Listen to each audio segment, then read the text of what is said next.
Ayat ini turun latar belakangnya atau sejarahnya itu saat setiap akhir pekan rombongan Walid bin Mughirah, kemudian Abu Jahal, Abu Sufyan selalu nyantai karena malam mingguan. Kalau akhir pekan di Arab kan hari Kamis, jadi beda. Menyembelih unta kalau kita kambing atau ayam. Kalau di kita itu. Nah, pada saat daging unta itu sudah siap disajikan, siap dimakan, tiba-tiba kelompok anak yatim datang meminta daging itu.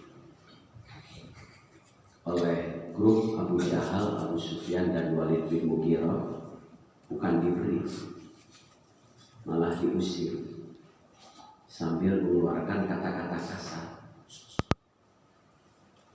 Kayak dulu awal mulanya dibaca fadzalika alladzi yad'u yatim, asalnya karena hanya sekedar mengusir. Saat anak-anak yatim ini diusir, dia tetap tidak mau pergi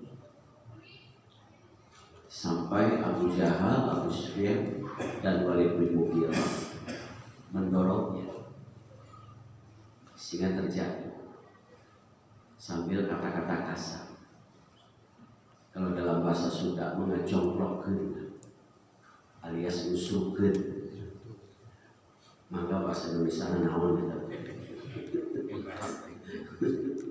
Ngejongklokkeun jeung nusukkeun naon bahasa Indonesia gitu. Sehingga dibaca fadzalikal ladzi yad'ul yatim, yang kemudian diterjemahkan dengan menghati. Itu sehingga gambaran peristiwa itu orang yang mengusir, mendorong, bahkan menjatuhkan anak yatim dan fakir miskin itu diabadikan oleh Quran. Karena dalam asbabun nuzul, salah satu asbabun nuzul itu fungsinya satu adalah mengabadikan kejadian atau peristiwa.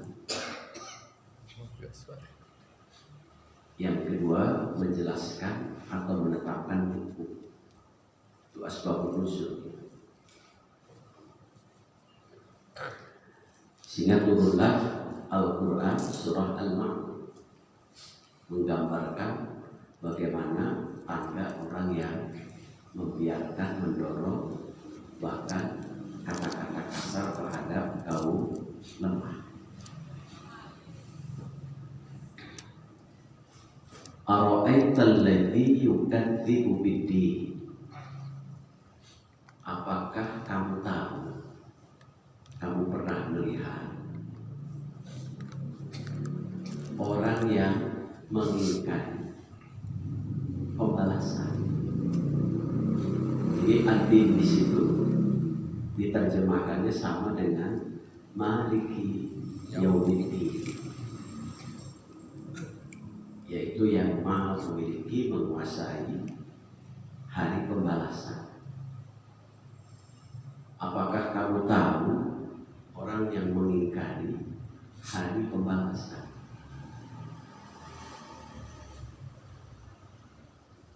Karena orang yang ingkar terhadap hari pembalasan itu pengaruhnya besar. Satu, menunda-nunda tobat. Ini. Yang kedua, hatinya serakah, tidak mau zakat, infak, sedekah. Yang ketiga, malas ibadah. Itu pengaruh orang yang ingkar hari pembalasan. menunda-nunda tobat atau menunda-nunda untuk memperbaiki diri, hatinya selalu terikat oleh dunia terus. Ibadah naoge horea alias malas. Yang kedua, ketika orang itu yakin pembalasan, maka satu menyegerakan untuk memperbaiki diri. Kenapa masjid itu dikesani milik aki-aki jeung pensiunan? Karena pensiunan itu sudah tiba waktu asar. Sebentar lagi terbenam.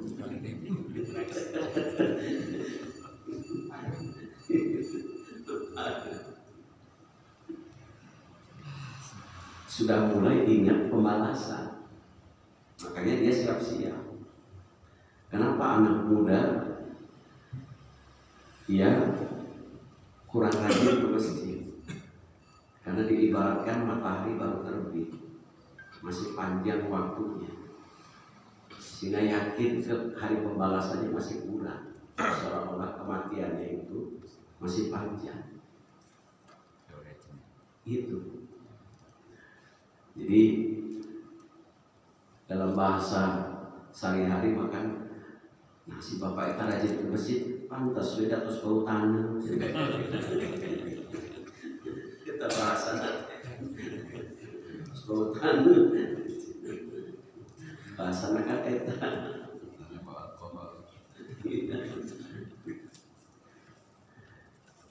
Jadi menunda-nunda, makanya kalau kita menyegerakan untuk memperbaiki diri,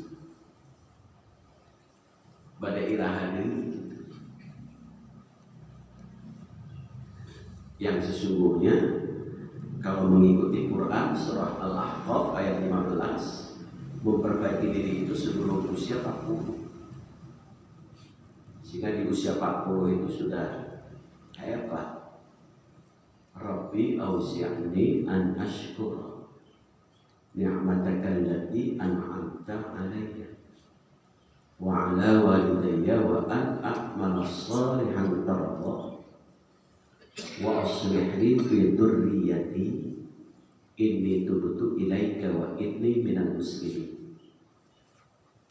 Ayat ini turun saat Umar bin Khattab kehausan, diberi minum satu gelas, yang diminum sesendok. Kenapa? Saya kalau terlalu kena nanti khawatir ibadahnya kurang, makanya satu sendok diminumnya. Jadi itu. Makanya kalau ulama-ulama dulu itu makan itu tidak terlalu kenyang, khawatir tibrati. Hari kurang ada atok tibrati.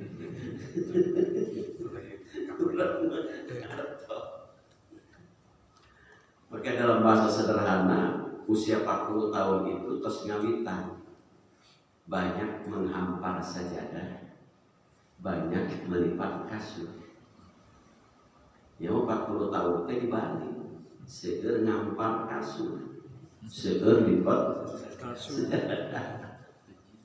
Harusnya banyak menghampar sajadah, banyak melipat kasur.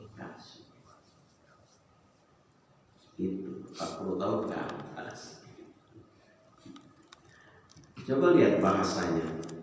Rabbi auzi'ni, ya Allah, teguhkan saya, istiqomahkan saya, konsistenkan saya, supaya tidak lagi edan eling bahasa kurang. Jadi upami setacana 40 tahun edan eling masih kena rada ditolerir. Karena diulang kadang di masjid subhanallah, subhanallah, alhamdulillah, Allahu akbar. Begitu keluar di masjid ayat batu berat anjing edan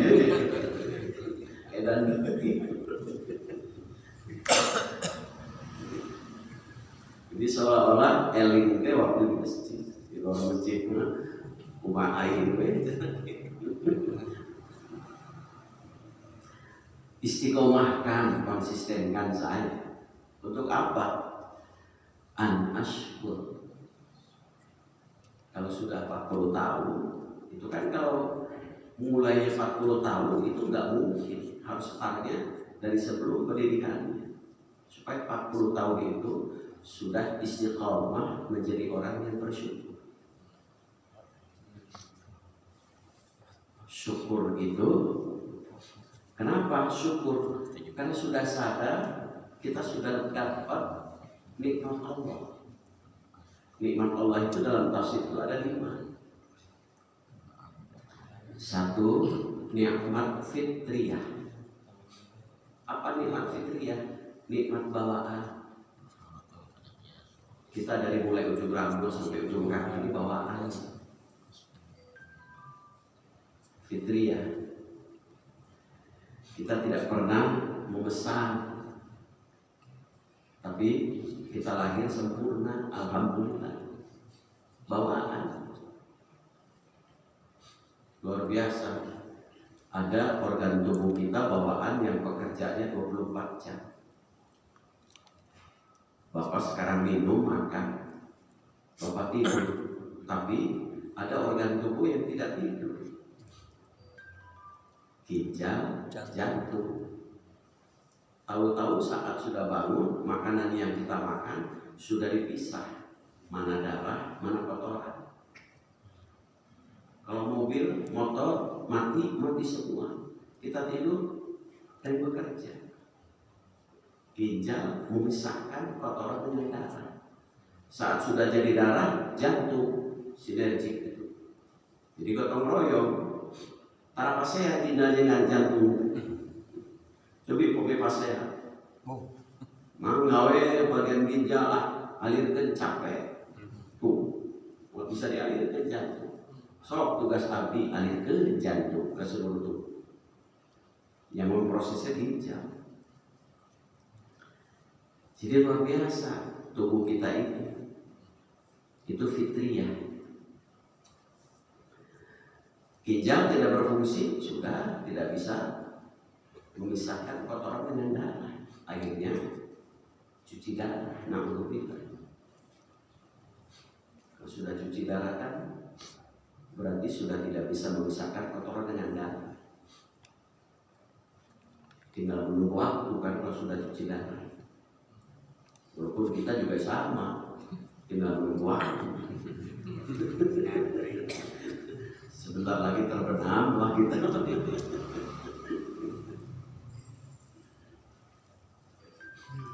Yang kedua ada nikmat ikhtiyariyah.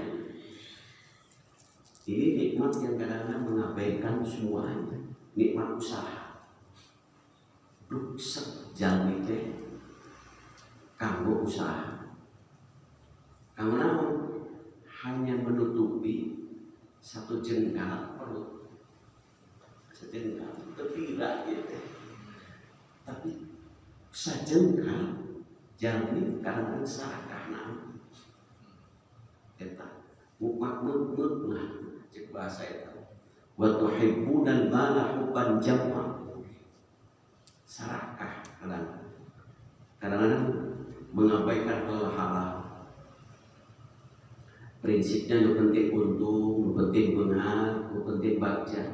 Persoalan rek di mana halal haram nomor sekian. Padahal luar biasa ketika harta itu haram, amalannya tidak akan Allah terima. Dalam hadis, wa mat'amuhu haram. Ada orang yang diberi makan dengan makan haram. Wa mashrabuhu haram, minumannya minuman harta haram. Wa malbasuhu haram, pakaiannya pakaian dari harta haram. Wa ghudhiya bil haram, kemudian diberi makan makanan yang haram.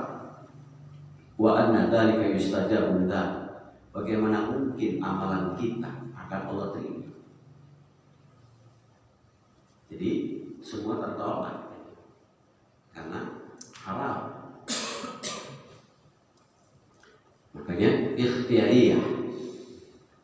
Jadi kita wajib usaha, tetapi ambil pembelajaran dari sa'i. Jadi sa'i itu sanis dua ya.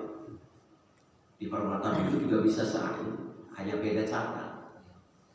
Sa'i itu apa artinya? Usaha. Kalau di sana dari Bukit Sofa Marwah. Lalu usahanya gimana? Tujuh itu usaha kerja keras maksimal. Dimulainya dari Bukit Sofa. Apa itu Sofa? Sofa itu bersih, niat bersih, cara bersih, tujuan bersih. Hasilnya insya Allah marwah. Marwah itu mulia, berkah. Jadi kalau ingin harta berkah, mulailah dari Bukit Sofa. Niat bersih, cara bersih, tujuan bersih. Kemudian yang ketiga ada nikmat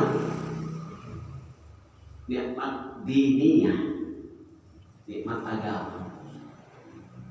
Alhamdulillah kita oleh orang tua dibimbing, dididik dengan masuk agama yang dimuliakan oleh Allah.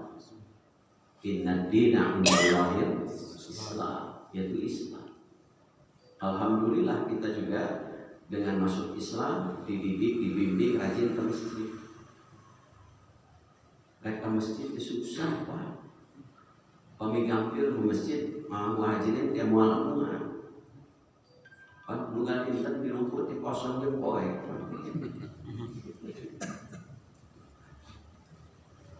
Kosong jempoi. Kan bisa jadi jamaah nanti penampakan.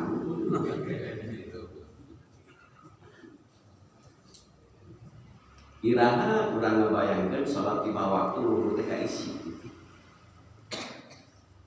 Tak tugas DKM gitu. Iraha supaya seluruh teh isi. Berarti kan tugas kita masih besar itu, mendorong, memotivasi masyarakat. Berat Pak ke masjid itu. Makanya disebutnya jihad, ijtihad, mujahadah. Apa itu jihad? Mengolah fisik. Mengolah fisik Bapak dari rumah menuju masjid itu berat. Kalau saat yang memutuskan untuk tidak sholat berjamaah itu adalah kematian. Padahal perjalanan dari rumah Sa'ad menuju masjid itu 4 jam. Hobi Bapak ke masjid seberapa jam? Seberapa jam? Jadi makanya dulu kenapa sholat Jumat pada saat pas kebetulan hari raya ada rukhsah, ada keringanan. Karena perjalanan orang menuju masjid itu berjam-jam.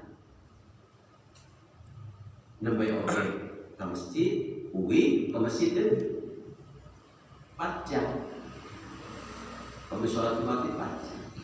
Ada kurang sholat hari raya, terus sholat Jumat seberapa jam ke masjid. Sanes ayah rusak dia, sanes rusak sama Korea.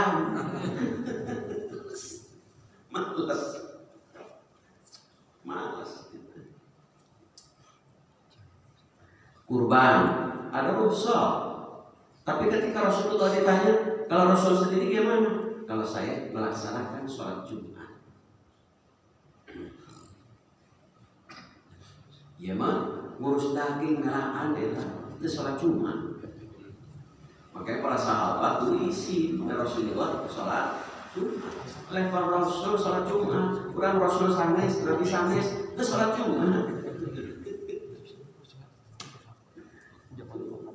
Luar biasa. Jadi mengolah fisik kita luar biasa. Makanya alhamdulillah kita diberi nikmat oleh Allah masih mau melangkahkan kaki menuju masjid. Jadi persoalan jauh dekat ke masjid itu jauh memang.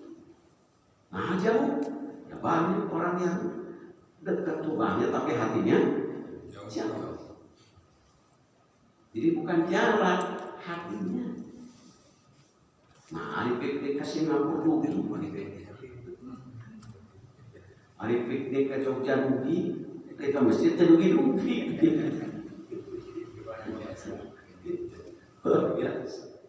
Hari sesepedahan rugi ke Pangandaran.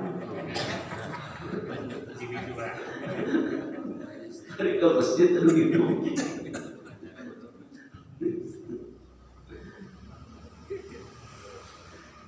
Kudu izin maka masjid ini langkung jauh tibatan Pangandarannya.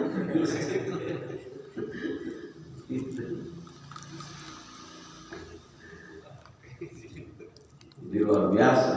Itulah mengolah fisik.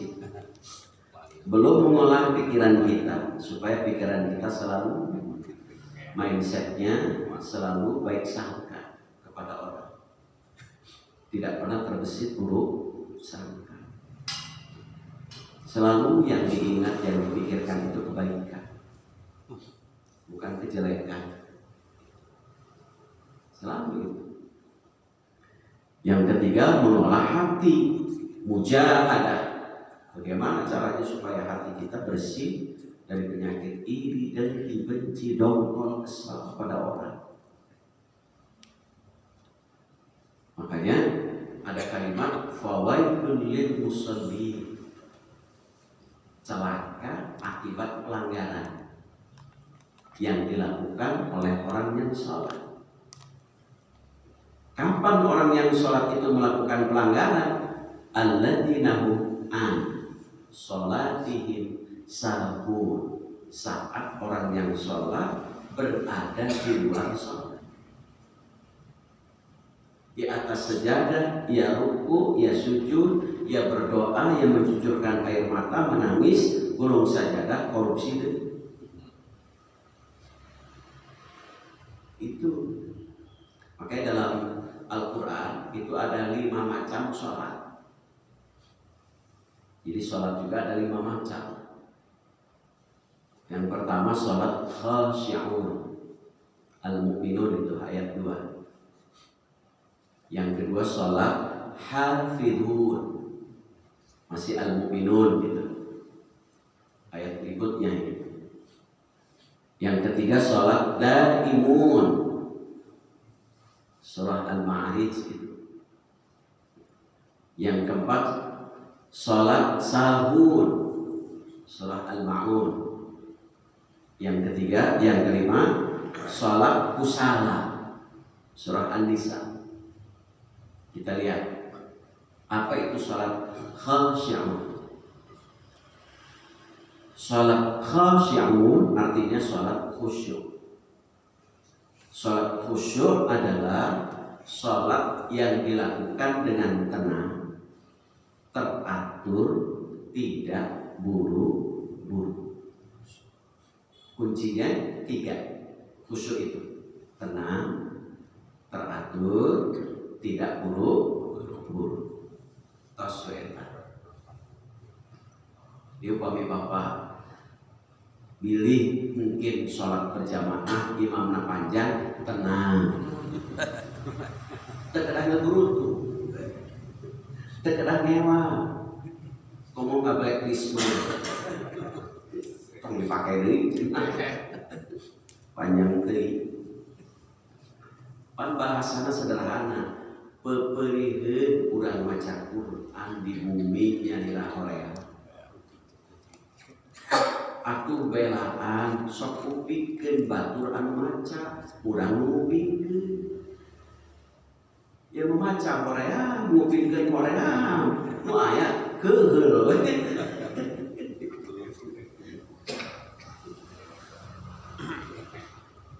Bade iraha deui dilatih.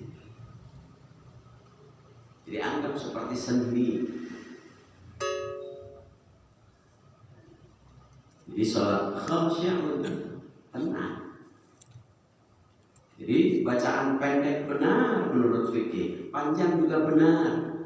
Karena memang bacaan sholat itu dibagi dua, dibagi tiga. Ada bacaan sholat panjang, bacaan sholat sedang, bacaan sholat pendek. Bacaan sholat sedang pendek adalah maghrib. Jadi kami bapak sholat isya, zuhur, asar, subuh yang pendek berarti masih mental maghrib. Masih jamaah maghrib. Walagat nama fisiknya sholat subuh, tapi jiwanya jiwa maghrib.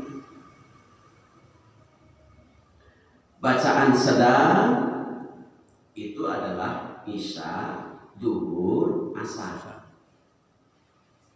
Bacaan panjang itu adalah subuh. Di kitab itu diberi contoh atau boleh semisal dari itu. Bacaan panjang itu dari mulai minimal surat Qaf berarti 52 ayat sampai An-Naba 40 ayat. Itu pilih 50 ayat atau 40 ayat. Kita sholat subuhnya tadi. Karena Al-Quran An-Nabawi dibagi dua, geus ngeluh itu.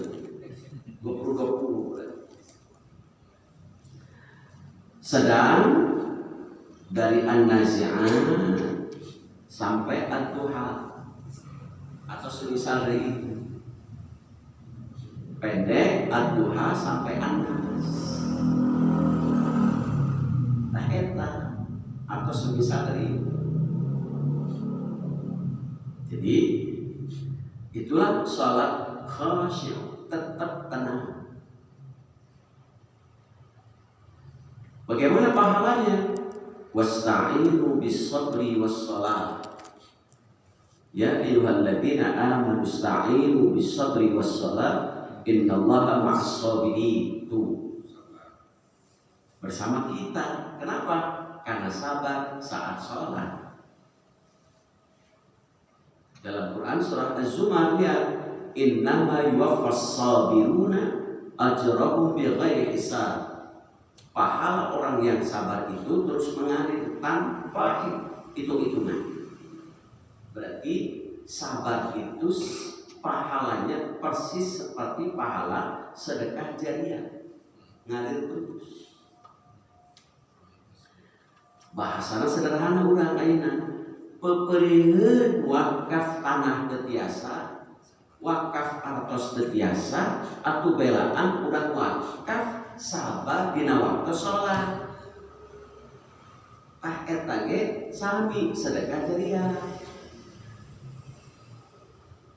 Mata koyana ti kawit ayeuna bilih aya imam bacaan panjang, tong heula ka imam. Etang-etang wakaf eta teh.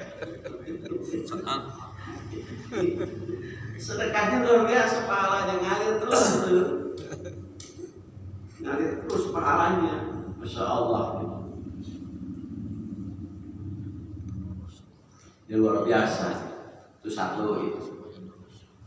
Sabar itu kan artinya Bapak Ibu pandai menahan, padahal Bapak bisa dan mampu melakukannya. Sholat cepat itu Bapak bisa, tapi pandai menahan.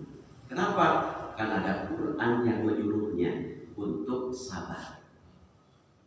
Itu pahala itu. Yang kedua,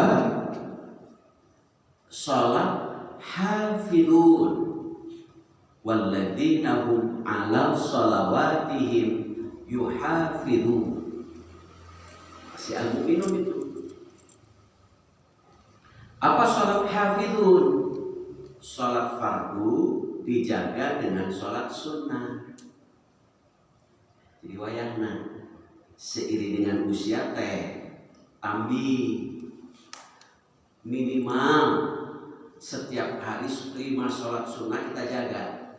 Minimal 5 sholat sunnah kita jaga. Minimal heulaanan. Minimal sholat sunnah apa? Rawatib. Rawatib itu apa? qabla ba'da. Sholat sunnah tahajud terus kita berata. Upami bapak terbiasa minimal 2 rakaat di heulaanan tahajudna. Entong 11 rakaat enjing kapok. Mending 2 rakaat di heulaanan. Itu heulaanan bertahap. Yang ketiga, sholat witir. Pilih 3 hoream hiji we heula. Tahajud 2, witir hiji. Heulaanan eta. Heulaanan. Ngaranna ge heulaanan bertahap. Pilih sekaligus karena pilih engkena bulan eta. Jadi bertahap. Witir hiji. Yang ketiga, yang keempat, sholat sunnah duha. Duha minimal 2 rakaat. Coba sholat duha pahalanya di kitab I'anah, di kitab Ibadatul Ahkam jilid pertama itu halaman terakhir. Barang siapa yang menunaikan sholat 2 rakaat duha, lam yuktab minal ghafilin, Allah tidak akan catat menjadi orang-orang yang pelupa. Jadi sholat duha itu supaya bapak kuat ingatan. Bilang, wah ya ada ya, tak sholat duha. Tapi aneh katanya, ada sesuatu yang saya sangat kuat ingatannya, tidak pernah lupa. Namun artos, peminjaman artos, tetap kuat ingatan abdi. Salat duha. Barang siapa yang 8 rakaat salat duha. Saking tadi permata biru mentegan hukumnya ya kontrakan. Di surga mendukati ya kontrakan dekat ayah.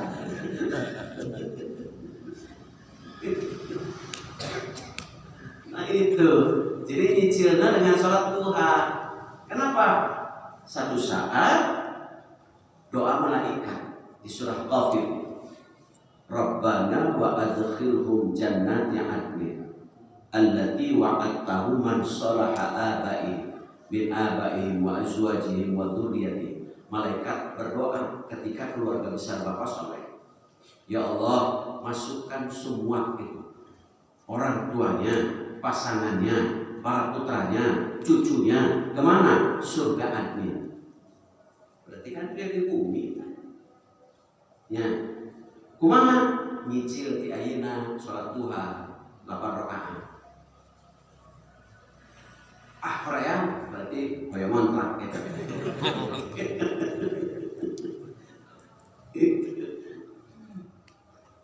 Jadi luar biasa. Dalam Quran surah Yasin yang sering bapak baca, hum wa azwajuhum fi dilalin 'alal araiki muttaqiun. Keluarga besar kita nanti Allah akan kumpulkan gitu. Hanya kumpulnya keluarga besar nanti dalam bentuk yang baru. Fa'ansha'nahunna abkara.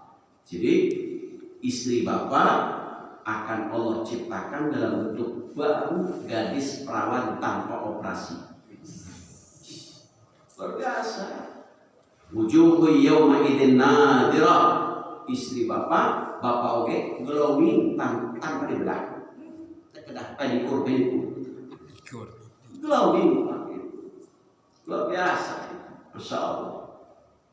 Tamat jaga sholat fardu dengan sholat sunnah. Yang kelima, jaga sholat sunnah apa? Sholat sunnah fajar. Atau ada yang menyebut sholat sunnah fajar itu qabla subuh. Jalmi anu pangdumharna kita nu sholat sunnah fajar. Maka kalau bapak sewaktu-waktu kesiangan, dalam fikih itu boleh sholat subuh dulu, kemudian dilanjutkan setelah salam boleh sholat sunnah fajar. Jika sewaktu-waktu kesiangan, kesiangan wae berarti ini kan wae. Oh iya sewaktu-waktu ya mulai dinten kesiangan. Rasulullah pernah seumur hidup Rasul itu kesiangan 1 kali. Setelah perang pesan kepada Bilal wayahna tong bobo tidur di lapang padang pasir. Bilal tidak tidur, tapi kemudian malam karena sudah capek habis perang tertidur. Bilal naik ke unta, tertidur karena tidak tahu-tahu matahari sudah terbit. Langsung suruh sholat, adzan Bilal sholat 1 kali kesiangan karena tidak terdengar apa-apa. Ada orang mah sanes tengah kuping, berarti speaker lagi seberapa biji speaker di urang teh sanes saukur di al-muhajirin. Yo tambah Nol Fikri, tambah Al-Quwa, tambah Darussalam, tambah Baitul Hikmah, tambah Al-Hikmah. Sering sasalutan. Sekali 1 masjid, 4 rata-rata itu. Pirah putih kasihangan. 4. Upah beku toa 4 kasihangan kene digugahkeun anu hoyong kumaha. Kenapa kudu dibanjur? Luar biasa. Sholat subuh sangat ditekankan untuk berjamaah. Sholat duhur, asar, maghrib, isya ditekankan. Sangat-sangat ditekankan subuh. Kenapa bisa jadi duhur, asar, maghrib masih di jalan atau masih kerja? Jalan. Isya baru datang. Kami subuh ngajarkan mana?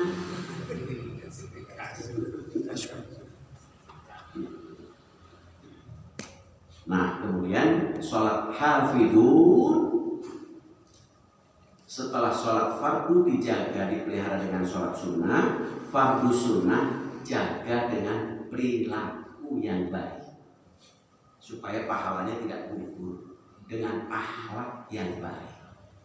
Akhlak itu penentu pahala kita gugur atau tidak. Itu barangkali itu dikontinuitas net. Ayat dulu ditaros, mana Pak?